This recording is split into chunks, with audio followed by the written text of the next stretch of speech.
Magandang umaga po. Mariing itinanggi ni Senador Jinggoy Estrada ang mga pahayag ni Ruby Tuason na may natanggap siyang kickback kaugnay ng pork barrel scam.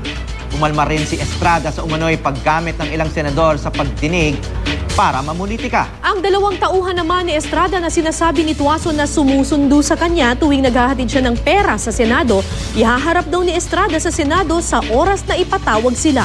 May news to go si Von Aquino.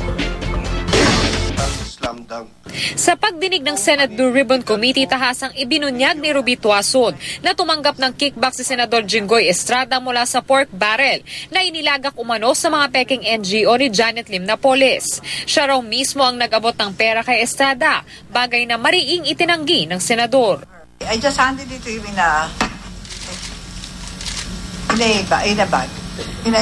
Were you with someone?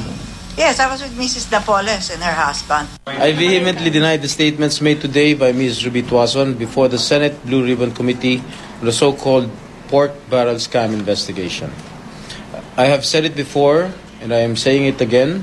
I have not asked nor received any kickbacks or commissions from Mrs. Tuason as to her testimony that I directly dealt with Mrs. Napoles regarding my PDAF. That is a total lie. Di na raw maalala ni Tuason ang eksaktong halaga, pero ang bawat bag, 6 hanggang 10 milyong piso raw ang laman. Bukod sa bahay umano ni Estrada sa Green Hills, nag-deliver na rin daw siya sa opisina nito. 2 tauhan daw ni Estrada ang inutusan umano ng senador na sumundo kay Tuason. Occasions. I did it like at least twice. Twice. Yeah. I used a hand carry one time.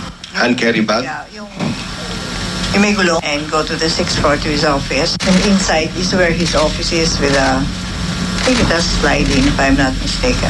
Sliding door. Yeah, I think. And doon sa loob. And then he has his desk and ilalagay lang doon sa floor. Yes, pinapasundo ko siya dahil dala-dala nga niya yung tray na sandwich eh. Sandwich, pansit o whatever. Saan kaya niya inabot? Ang alam ko lang pera nandito, yun doon, no? Yung alkansya ko dyan. Ayun, medyo mabigat yun. Ang 2 staff na kinilala ni Tuason mula sa isang Senate memorabilia at kinilalang mga security aide ni Estrada na sina Alfredo de los Reyes at Ferdinand Tanalion. Handa raw paharapin ang senador sa Senate hearing kung ipatatawag. Inalmahan naman ni Estrada ang tila umano paggamit ng ilang senador sa pagdinig para mamulitika. Pag-handle ng Blue Ribbon Committee, dapat siya ang ma-charge ng offensive foul. Dahil unang-una, masyado niya inuhusgahan yung testimonya ni Tito Rubin na wala pa namang basihan. Pangalawa, nambabalya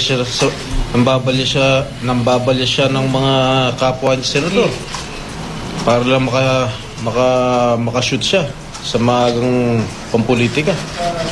Von Aquino, GMA News.